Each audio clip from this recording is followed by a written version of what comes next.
Сәлем достар, сіздермен Арайдың асханасы өте дәмді бешбармақтың орнына, яғни ет тағамның орнына нан салма дайындаймыз. Ең алдымен қамырын дайындап аламыз. Ол үшін ыдысымызға жұмыртқамызды салып, кішкене ғана су құямыз. Суды көп құюдың қажеті жоқ. Кішкене ғана құйсаңыздар жеткілікті. Жұмыртқаны бұл жерде көбірек саласыздар, өйткені пісу барысында езіліп кетпеу үшін. Дәміне қарай ащылау қылып тұз қосып, ұнымызды аз-аз мөлшерден сала отырып, жұмсақтау қылып қамыр илейміз.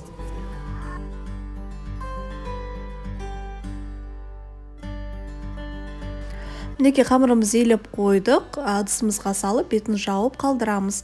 Одан кейін қызып тұрған табамызға майымызды құйып, ұсақтап туралған пиязымызды алдымен 2-3 минуттай қуырып аламыз сарғайғанша.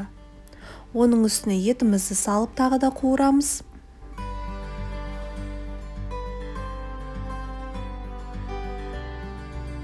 Томатымызды саламыз, және де оның орнына қызанақты салсаңыздар болады.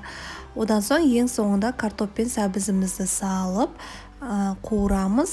Дәміне қарай тұз саламыз. Мен тұзды шамалы молырақ қылып салдым, өйткені мен қамырды пісіру барысында тұз салмаймын. Сол үшін бұл подливаға молырақ қылып тұз салып, жақсылап араластырып, суымызды құйып, бетін жауып, асты суымыз қайнап шыққаннан соң асты баяу отта 1 сағаттай пісіріп аламыз. Осы орайда қамырымызды жаямыз. Мен 2-ге бөліп жайдым, өйткені оқтауым кішкене болғандықтан. Бұның қалыңдығы дәл бешбармақ, яғни ет ауқаттың тестасына сәйкес жаясыздар қамырларыңызды. Өте жұқа немесе қалың болып кетпеуі керек.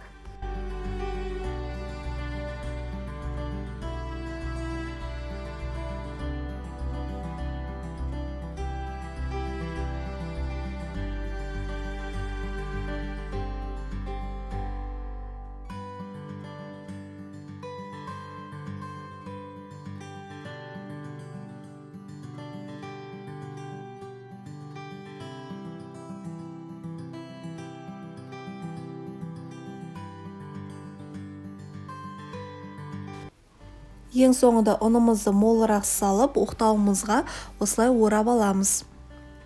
Пышақпен теңдей ортасынан бөлеміз, бірнеше бөліктерге бөліп, осылай қамырымызды турап шығамыз. Жұқа қылып жібермейсіздер, және де қалың қылмайсыздар. Осылай видеода көрсетілгенде орташа мөлшерде турап шығамыз. Міндетті түрде турап болған соң осылай ажыратыңыздар, өйткені бір-біріне жабысып қалмау үшін. Осы орайда ыдысымызға суымызды қайнатып аламыз. Міндетті түрде қайнағаннан соң саласыздар қамырды. Менде ол жері видеода түспей қалған. Сол үшін айтып жатырмын, түсіндіріп. Міндетті түрде қайнап шыққаннан соң қамырымызды салып 5-6 минуттай пісіріп аламыз. Енді әркімде от әрқалай болғандықтан менде 5 минутта пісіп шықты. Бетін жауып пісіреміз. Піскендігін осылай қамырымыз жоғарғы қарай көтеріледі. Сол кезде біз сүзіп аламыз.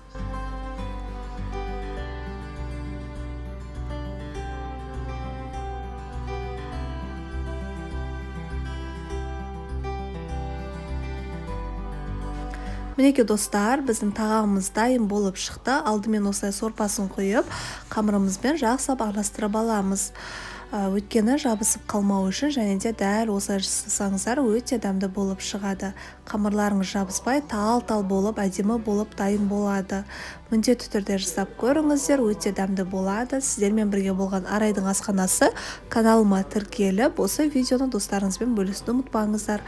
Сіздермен қоштаспаймын. Келесі видео рецепті кездескенше астарыңыз дәмді болсын.